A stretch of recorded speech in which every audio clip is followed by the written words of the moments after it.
প্রয়াত চিত্রনায়ক সালমান শাহের ভক্ত কারা কারা আছেন? 1996 সাল, আমার বয়স তখন আনুমানিক আমার ধারণা 12 বছর, আমার 1996-তে। তো দীর্ঘ প্রায় 29 বছর পর আপনারা জানেন যে আদালতের যে নির্দেশ দেওয়া হয়েছে এটাকে হত্যা মামলা হিসেবে রুজু করতে ঠিক একদিন পরেই প্রয়াত চিত্রনায়ক সালমান শাহের মামা, ওনার নাম হচ্ছে আলমগীর কুমকুম, তিনি একটা মামলা দায়ের করেছেন। এরপরই আলোচনায় উঠে এসেছে সালমান শাহকে হত্যার পেছনে যে মোটিভ ছিল বা যিনি স্টেটমেন্ট দিয়েছিলেন ঠিক 28 বছর আগে 1997 সালে। তো 1997 সালে আসামি রিজভির দেওয়া একটি জবানবন্দি বা তার বক্তব্য এখন আবারও আলোচনায়। তৎকালীন সময়ে আসামি রেজভি কি বক্তব্য দিয়েছিলেন?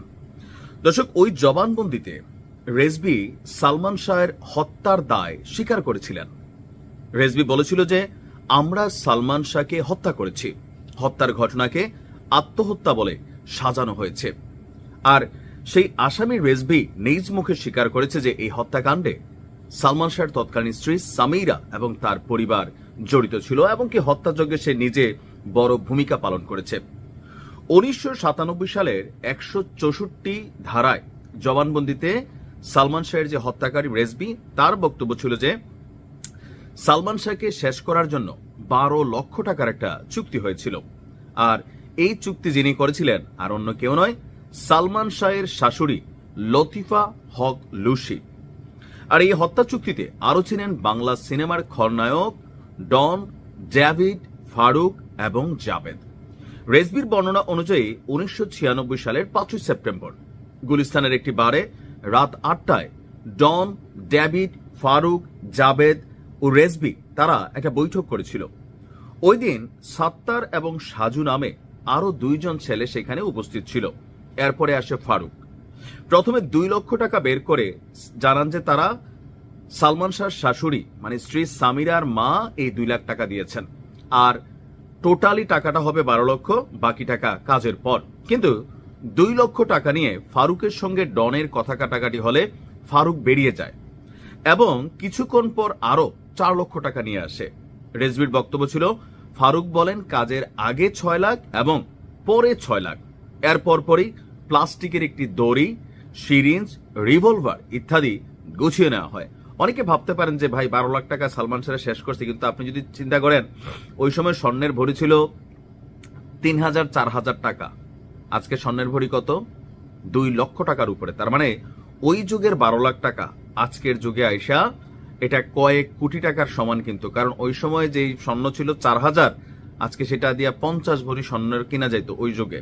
তাহলে হিসাব করেন যে এই টাকাটার পরিমাণ আজকের দিনে হিসাব করলে 10 থেকে 20 কোটি টাকা। কিন্তু তো কিভাবে ঘটনা করা হলো? রাত 2:30টায় সালমান শাহর বাড়িতে যায় ডন, ডেভিড, ফারুক এবং আজিজ ভাই।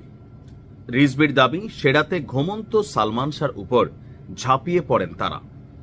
আর সেখানে সামিরা এবং সামিরার মা লুসি এবং আত্মীয় রুবি তারা উপস্থিত ছিলেন।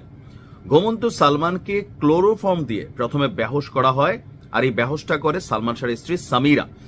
কিছুক্ষণ পর সালমান শাহর জ্ঞান ফিরলে শুরু হয় ধস্তাধস্তি। এ সময় শরীরে ইনজেকশন পুশ করা হয়। আর ভাই মানে নিজের কাছে কেমন লাগতেছে।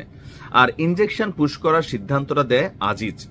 সালমানকে হত্যা করার পর সিলিং ফ্যানে ঝুলিয়ে দেওয়া হয় তার লাশ।